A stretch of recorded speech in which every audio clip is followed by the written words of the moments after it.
Hello, I'm Joel Moore, President and CEO of Charleston Animal Society, and I hope that you and your loved ones are safe and healthy during this continuing journey to safety from the COVID pandemic. Today is a very special day. In fact, it's one of the most important days of the year, a time for us to pay homage to our veterans. Those Americans who risked or sacrificed so much in order for the rest of us to thrive in this great and free country. We encourage every entity, groups, organizations, businesses, and government agencies to do what they can to salute our veterans on this special day and every day. And let's not forget about the contributions of our active duty military and reservists. We should also honor them each and every day. As a gesture of our appreciation to our veterans and our active duty military and reservists, Charleston Animal Society is waiving adoption fees on its main campus on Remount Road in North Charleston to you and your dependents this weekend, Friday, Saturday, and Sunday. We are also offering you and your dependents a special opportunity to enroll your kids in our award-winning winter education camp at no cost, thanks to the generosity of the Latham Foundation. Camp sessions will include veterinary activities, animal lessons, crafts, games, and lots of animal time. Animal lovers will learn about dog and cat body language, create enrichment items for the animals, and meet new friends. The dates of the 3-day camp are Monday, December 20th through Wednesday, December 22nd. This special holiday camp will be held here at the Animal Society on Remount Road in North Charleston. And the ages for the camps are 7 to 13 years old. Again, thanks to the generosity of the Latham Foundation, we are offering this to military families and their dependents. So please spread the word of this heartfelt thank you to those who secure our nation. To receive your special link to register for this camp, available exclusively to military families, email ddeltorio@charlestonanimalsociety.org. And please visit the Animal Society this weekend to bring a furry loved one into your family and home at no cost to you. All part of our appreciation and our salute to veterans and those who are actively serving now. As a special treat, please continue watching for a special video we created about animals serving the military throughout history. Again, thank you for your service, and as always, stay safe, stay healthy, Charleston strong. Happy Veterans Day. So they've been dogs, cats, elephants, eagles, bears, camels, rats, and of course horses.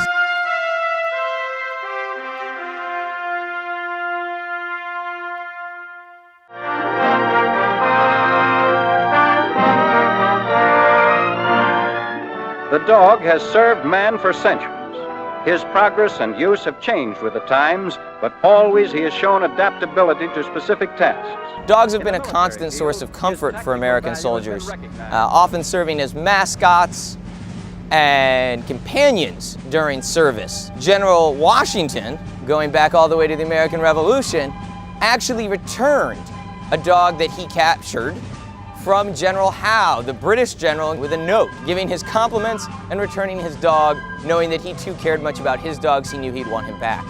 Dogs have been used most recently in Afghanistan and Iraq to detect bombs. Perhaps the most noticeable one recently, though, was a dog that accompanied the raid that captured Osama bin Laden.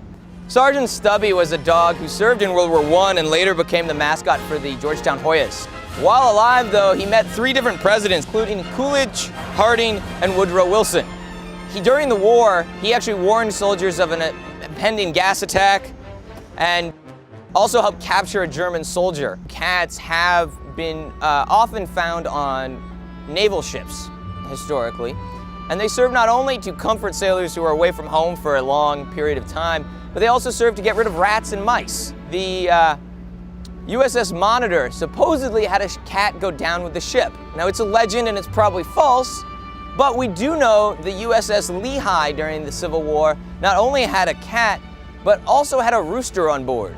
Throughout modern American military history, horses have always really played a major role until really World War I. They've even played a role more recently in Afghanistan, where Special Forces troops used horses to get around during our invasion in the early 2000s. But they've also played a role really in the lives of individual soldiers as well, giving them comfort in many cases. General Grant famously kept his horse, Cincinnati. He felt so strongly about it, he only let 2 other people ride ever, an admiral and Abraham Lincoln. Historically, rats have been a pest that soldiers have used their pets, cats and dogs, to get rid of. But more recently, rats have become a tool for the military, and they're now looking into and experimenting with using rats to get rid of landmines and sniff them out.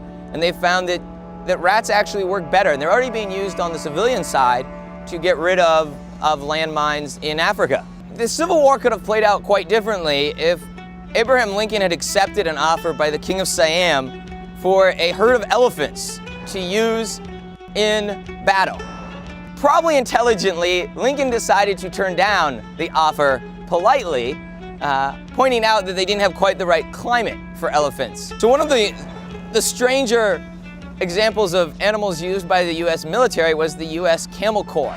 In the 1850s, strongly backed by Jefferson Davis, then Secretary of War, future President of the Confederacy, urged the use of camels in the desert of the Southwest to fight Native Americans, and a group of camels were in fact acquired and brought over to the United States. The Camel Corps ended up being a failure, but there were camels hanging out in the desert Southwest until at least the 1870s, we know. There were remaining camels hanging around. One camel was actually recruited into the Confederacy and became a mascot for a Confederate unit before it was killed at Vicksburg.